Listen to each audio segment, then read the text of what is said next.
Yo, what's good, everybody? Welcome back to my channel. My name is NSG Chris. You know, I always got something to say, man. No matter it's about gaming, viral videos, and just crazy things happening in the world. Today we got the Twisted Tallahassee Family Massacre, true crime documentary. I'm not gonna lie.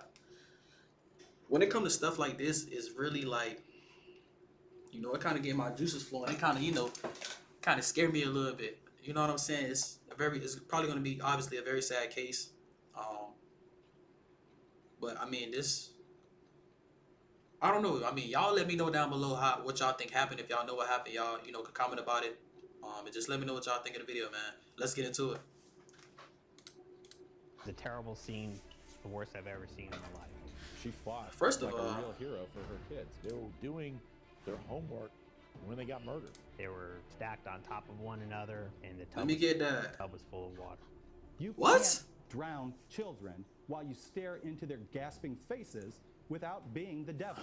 The devil wouldn't even come close to describing the evil behind this case. It Man. was something far darker, beyond what words can. So I go to school in Tallahassee right now. So this hits close to home. The fact that it happened in the same city, where I'm currently residing at. So if anybody else stay up here, y'all, comment down below. Like I said, if y'all know about it, comment down below. Even if y'all was by when it happened, even if y'all seen it, wherever it's at, I don't know what street, whatever. I mean, y'all let me know. Y'all let me know something. But let's get back into it, man. Capture. On November crazy, 20th, though. 2010. Oh, this a was frantic call from a neighbor of the Peters family. man. This was 10 years ago, set man. everything in motion. A decade and some change The ago. mother of three hadn't been answering her phone, and when police arrived for a welfare check, they stepped into what can only be described as a living nightmare. Blood painted the walls, and the scene screamed of a violent, uncontrolled rage. A massacre that shook even the most seasoned investigators. As horrifying as the crime was, justice wouldn't come swiftly. It would take 9 agonizing years to uncover the truth, and the answer lay disturbingly close to home. Someone trusted, someone familiar. But who could carry out such an unspeakable act, and what could have driven them to it? Before we dive into the shocking details, let's take a moment to get to know the Peters family, an incredibly close-knit group of 4.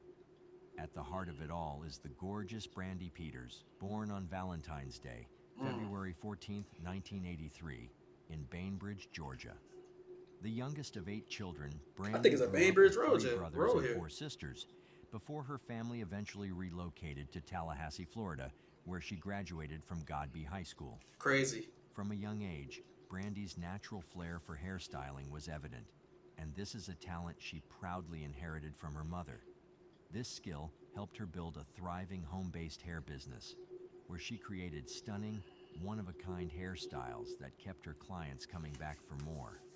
But Brandy wasn't just a businesswoman.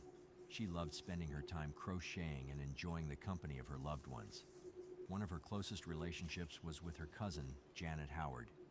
They were more like sisters than cousins, with personalities that balanced fiery energy and calmness.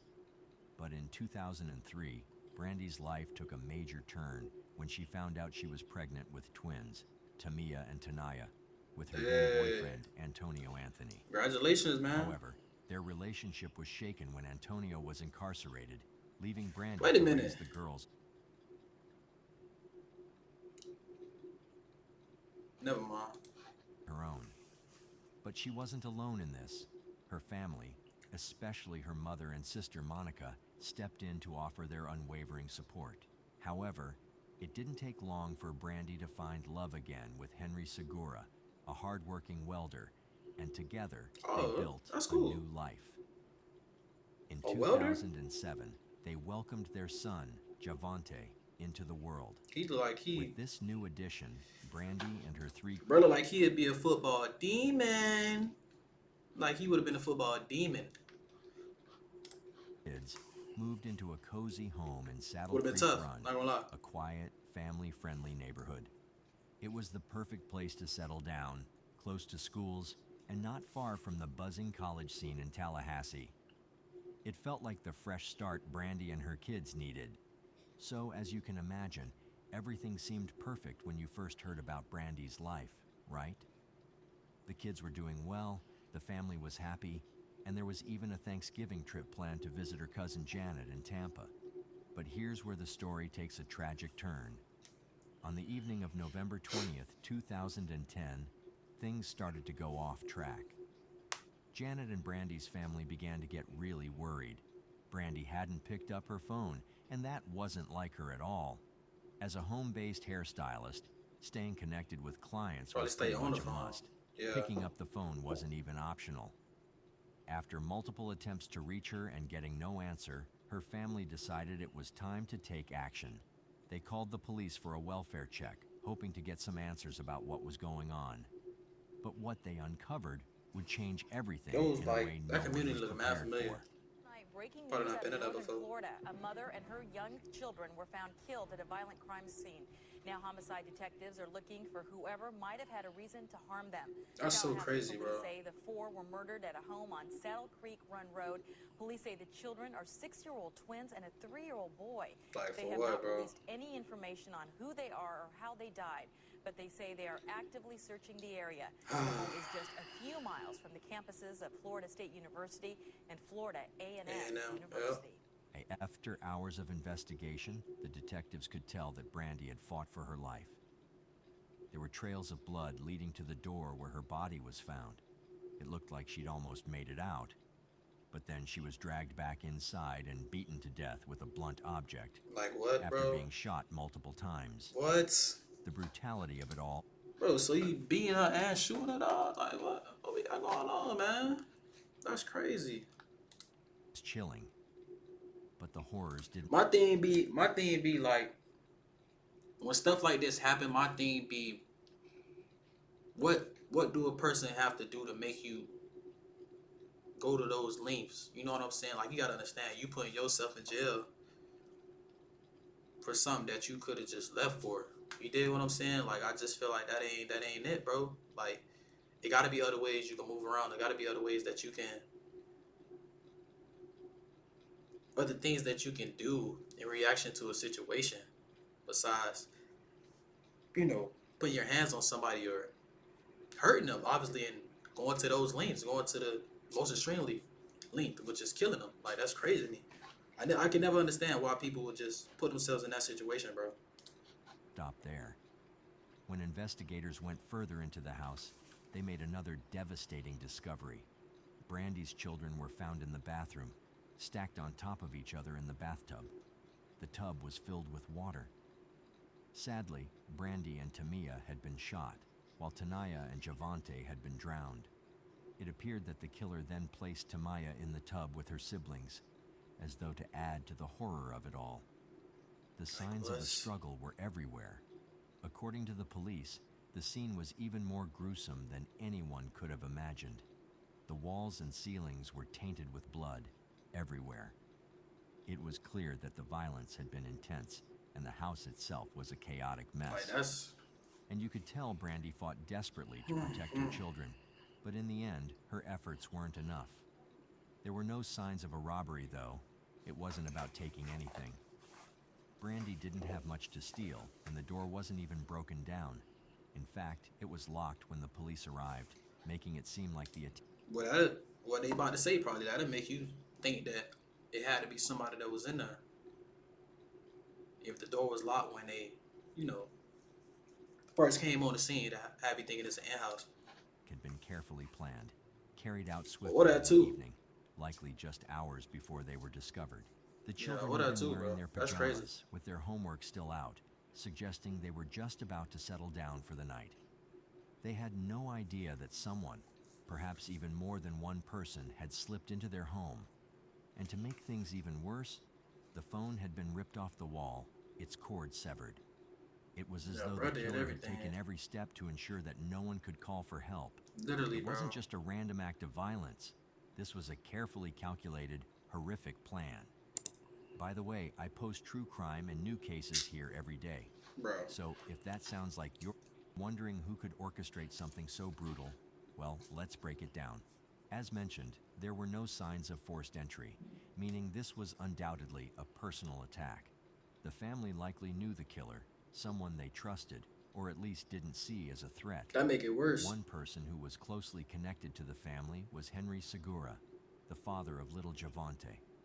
He was interviewed and spoke with authorities the very day the bodies were found, and his role in all this would soon become a key part of the investigation. Because I would think that you... Javante is your child. As it turns out, things weren't all rainbows and sunshine for Henry and Brandy after they met. At the time, Henry was already married to someone else. What? And his relationship with Brandy was more of a fling until she got pregnant. However, when the investigation turned to him, Henry had an alibi. He was interviewed, and he claimed that at the time of the murders, he was at home with his wife. His cell phone records supported this claim, and his wife confirmed his story. When questioned further, Henry described Brandy as spunky, sweet, and cool, saying they didn't have any bad blood between them. He seemed to paint the picture of a relationship that was friendly and casual, which only made the whole situation more perplexing. Tell me about Brandy. What kind of person is she? Spunky. Okay. I mean, but if you getting that, like, if you... She's real sweet. She's a cool person. If you get in that chair, is you gonna say something that's incriminating? Is like purposely? You know what I mean? Like, you can sit there and lie all you want. Shoot, be real with you. During this same interview, Henry did something that seemed to further distance him from suspicion. He asked the detective how his son, Javante, had been killed. To many, this question felt like the action of someone who wasn't guilty. Henry also shared how he and Brandy met, saying it happened about 4 years earlier at a But gas my thing station in is, Tallahassee. right? My thing is, that's your son, bro. I feel like you would be acting way different. Like, your child, your seed. You know what I'm saying? Like, I feel like you'd be acting way different. Crying. Boys wouldn't even be able to shoot a question off at you. Like, you just in there tweaking out. You know what I mean? Like, I don't know if you'd be that calm knowing that that's your blood. You know? Like, that's crazy to me. At that time, Henry admitted that his wife didn't know about their relationship. But according to him, Brandy didn't seem to mind that he was married. You immediately started dating one another, or did she know you were married? Yeah. She had no problems with that. What about your wife, Malika? Does she know about? Yeah, eventually. Okay, eventually. However, other sources painted a slightly different picture. At the time of their fling, Henry and his wife were reportedly on bad terms and not even living together. This complicated dynamic made it seem like Brandy wasn't necessarily stepping into a happy marriage, but rather a messy situation where lines were already blurred. But here's where things take a twist. During the interview, the detective noticed something odd. There were slight scratch marks on Henry's pinky finger. This raised immediate red flags. The officer asked Henry if he'd be willing to show more of his body, and upon inspection, there were additional red marks. When officers questioned Henry about the marks on his body, he had an explanation ready. He claimed they were from a gang fight in Tallahassee, adding that he had even been shot in the stomach during the incident. Bro. To further prove he had nothing to hide, Henry confidently volunteered his DNA for testing. His calm demeanor and willingness to cooperate seemed to steer suspicion away from him. But there was one detail that couldn't be ignored. Henry admitted he had doubts about being Javante's biological father. He explained that he was skeptical about whether Javante was truly his son, and even mentioned being under a court order to pay child support. Even if you're skeptical about him being your child, I don't feel like, if he did do it, I don't feel like that gives you the right to bag, bro. Or just take everybody out, you know? That's just personally how I feel. I feel like that should be how everybody think. Like, even if you're not your child, okay, like, you raised them for 4 or 5 years, have they go. Move on. Never talk to her again. Like, ever again. Like, leave them where they at. However they end up, that's cool. But as far as, you know, killing them, I don't know.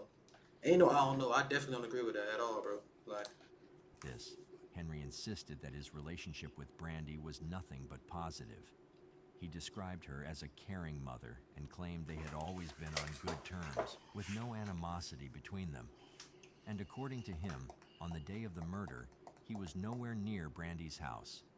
He firmly insisted that he hadn't been there at all. However, he did admit to visiting Brandy just 2 days before the horrific incident. He claimed that was the last time he had any contact with her, standing by his story with unwavering confidence. Still, those doubts about Javante's paternity couldn't be overlooked.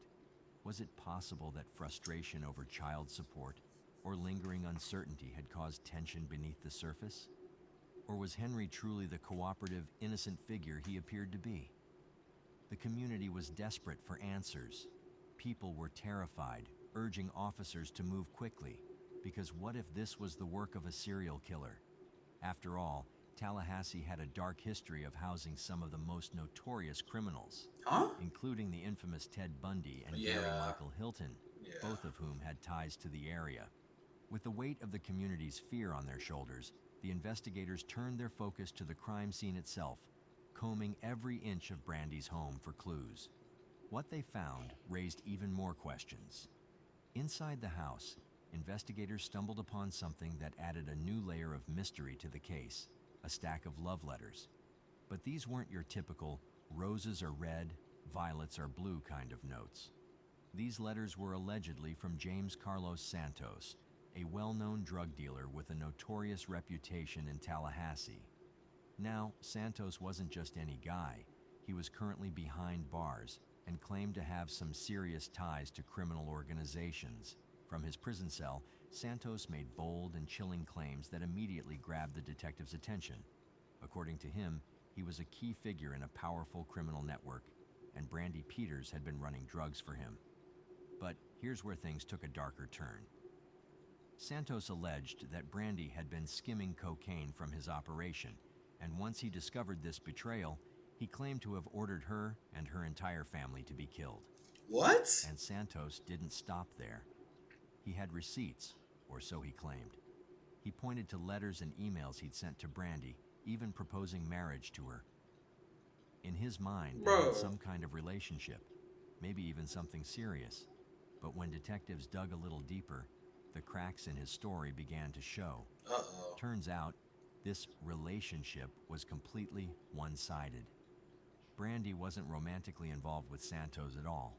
What was also really interesting about Carlos Santos was that when investigators interviewed him and asked if he remembered any physical traits of Brandy, he struggled.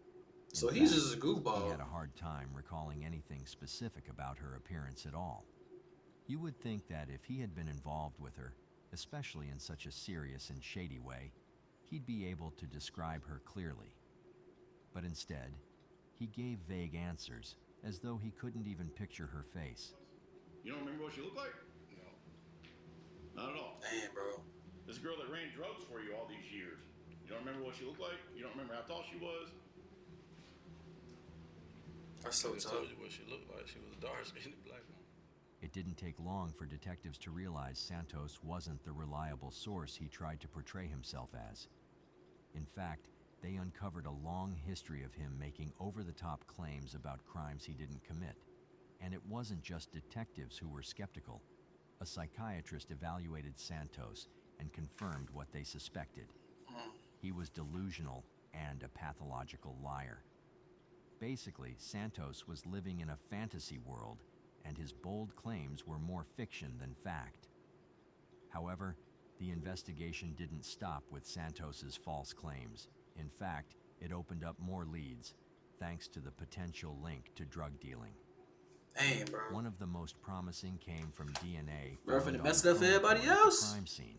Everybody else out there doing This that. DNA was flagged as a possible match to a convicted drug smuggler living in Italy, a man who was suspected to be deeply involved with a notorious drug cartel.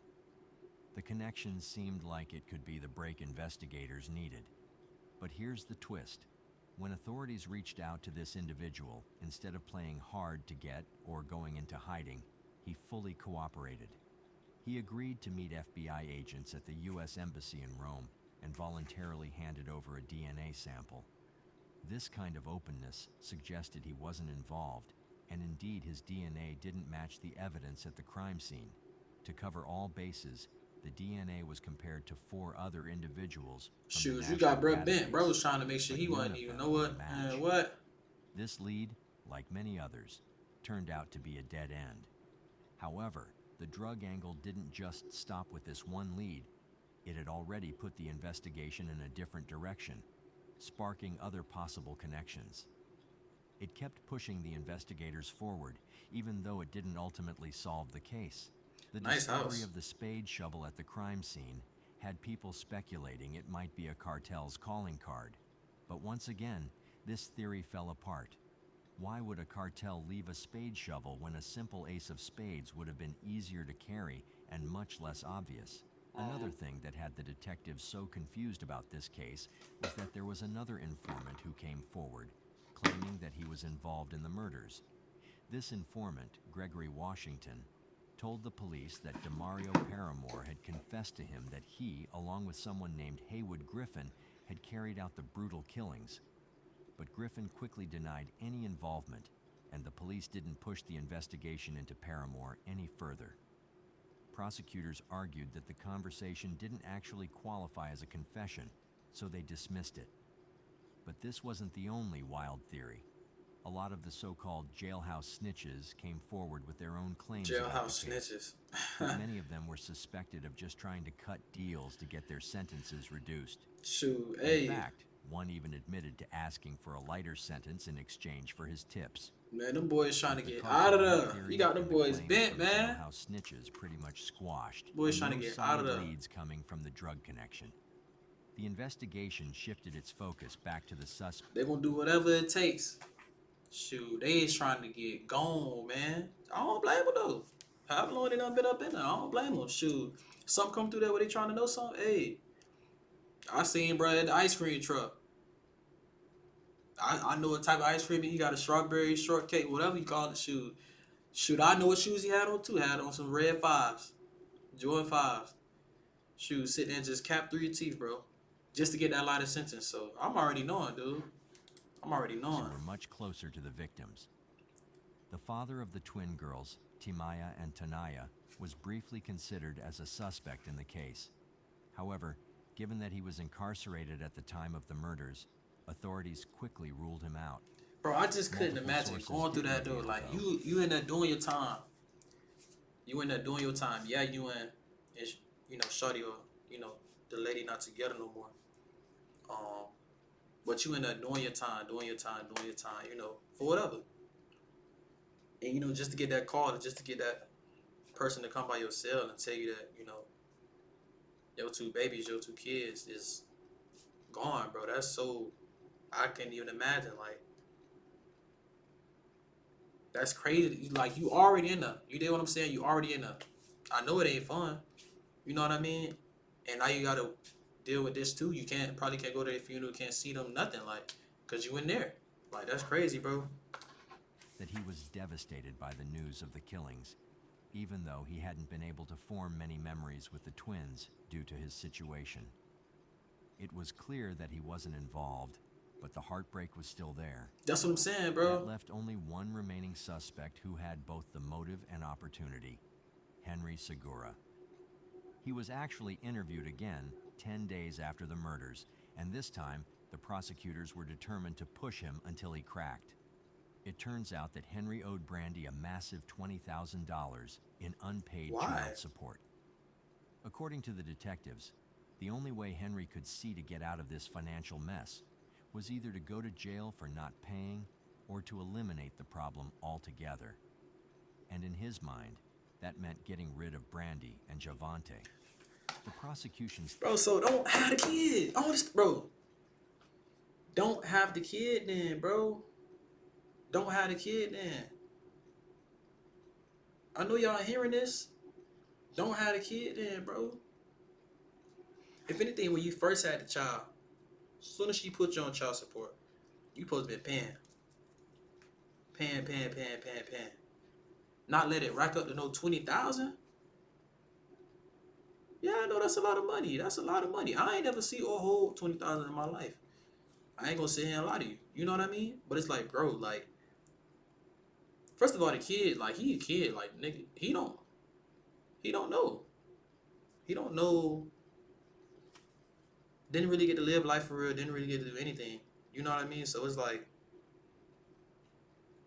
I just feel like it's stupid. Like, we can do better. You know, we can do a lot better. You know what I mean? That wasn't. You got to sit there and think about that a little longer before you go ahead and do that. And if you actually did think about that for a long time and still said, this is the best way, the best course of action, you deserve where you finna be going, bro. If this is who did it. Because that is insane to me. And then it's like, you killed the other two too. You know what I'm saying? You ain't no child support for them. Go ahead and get the whole house out of there. Like, that's, I don't know, It bro. was chilling. If Brandy died, Henry wouldn't have to worry about paying child support for their son, Shavante. However, if Shavante had been the one to die instead of Brandy, Henry would still be stuck with the child support payments. So, in Henry's twisted logic, Brandy and the child had to go. And according to the prosecutors, the two twin girls were just in the wrong place at the wrong time. The girls were supposed to be at their grandmother's house, but when Henry showed up at the house, they became part of the tragic scene. They were innocent victims of Henry's brutal plan. Bro. In That's the so second crazy, round of bro. questioning, Henry really started to lose his cool. When the detectives told him they had spoken with some of his girlfriends to dig into his background, he got furious. It was as if he knew the walls were closing in on him and he was starting to panic. Now, you might remember that Henry had previously used his phone to prove that he was home on the day of the murders. But what he didn't tell the detectives was that he had another phone, one that he didn't mention at all. At first, Henry lied and said he wasn't anywhere near Brandy's house that day. What did it? Check the But when IP? the investigators uncovered the secret phone, the GPS data from that phone put him right at the crime scene. That was a game changer. The evidence was there, and it couldn't be ignored. So, Henry finally changed his story. He admitted that he had been at Brandy's house that day, but here's where things get even weirder. He claimed that he wasn't there to kill her. Instead, he said he was there to have sex with her, and he didn't want to admit it at first because he was afraid his wife would find out. You were there Friday. Okay. I was at her house Friday. You were there Friday. How you figure this? Okay. I'm telling you, you were there Friday. Okay. You can't think. Your story changed every other time. First you said you wasn't there, you was at home. Now you saying you was there. And you was there to, you know, do certain things. You did what I'm saying? So it's like, they know they already got you just because you changed your story. Once you stick to your story, you just keep, even if you lying, I mean, that's the best way you can do it, bro. I'm gonna just be honest with you. But once you keep changing certain details, but that's why they keep asking you the same questions over and over and over again. Because as soon as you change, they already know what time it is. As soon as you change, they already know what time it is. That's why they keep asking you the same questions over and over and over. Or it's literally psychological. That's all they doing is playing mind games with you. You know what I mean? But as y'all seen, they already know they got, bro. Like, When something like this happens, that they're not going to find evidence. Okay. You can't think that. We have. After that intense interview, Henry Segura was officially labeled as the prime suspect in the murder of Brandy Peters and her 3 children. But as expected, he wasn't going to go down without a fight. Henry quickly hired a top-notch lawyer who was more than capable of trying to spin the story in his favor. And it wasn't until a year later that Henry was finally arrested after fleeing to LeSueur County, Minnesota, following the murders. It took a year because the investigation had hit several dead ends, including the whole drug cartel theory, which ultimately led to nothing. When the trial finally kicked off, Henry's defense team tried to argue that the lack of his DNA at the crime scene was solid proof that he wasn't involved in the murders. They even claimed that he had just been there for a casual visit with Brandy, nothing more, nothing sinister. When Henry was asked why he had lied to the police during his initial interviews, he simply said, "And yet you're asking this jury to believe everything you have to say today." Yes, because And in the process of me lying and doing all these lying, I had a whole lot of time to sit down and think about all the mistakes I made, all the kids I had outside of my marriage, and I've learned how to right my wrong. Bro said all of them, not one. He said all of them. Dang. The case quickly took a turn when Kelsey Kennard, Henry's former cellmate in an Oklahoma jail, came forward to testify. See, bro trying to shocked everyone. Bro trying to get out. That Henry had confessed to him back in 2011. According to Kennard, Henry had gone into disturbing detail about the murders, about how he killed Brandy and her 2 daughters. Despite this bombshell testimony and all the mounting evidence, the jury just couldn't reach a consensus. After hours of deliberation, the jury ended up in a deadlock with an 8-4 vote in favor of acquittal. With no unanimous decision, the judge had no choice but to declare a mistrial in 2017. The last trial took place in November of 2019, nearly a decade after the horrific murders. Henry Segura was finally sentenced to life in prison without the possibility of parole. During the trial, the defense tried to argue that a drug cartel was behind the killings, but the jury wasn't convinced. Despite Segura's insistence on his innocence, the evidence against him was overwhelming. His DNA was found at the crime scene, and his statements kept changing. All of this pointed to him being the killer. As for Henry, he didn't show much emotion. He quietly spoke with his lawyer and nodded to his family. But one of his family members couldn't keep it together and screamed in the courtroom. She was quickly escorted out by bailiffs who threatened to arrest her. It's chilling to think it took so many years before justice was finally served, and all we can do now is hope that Brandy and her kids are at peace. Dang, bro. But what do you think? Was it really all about child support, or was there something more going on behind the scenes? Maybe the cartel theory wasn't as far-fetched as it seemed? Let me know your thoughts in the comments below. Bro, I think that it was. I think that it's a possibility that it was just about child support. Like, a lot of times, people do stupid things for stupid reasons. For reasons that don't even amount to your reaction to it. You get what I'm trying to say? But, I don't know, bro. That's neither here nor there, however y'all say it, man. But, y'all let me know down below in the comments, highs and lows from the videos. What y'all think? Do y'all think he was innocent? Do y'all think he was guilty? Y'all let me know everything. You know what I mean? Appreciate y'all watching.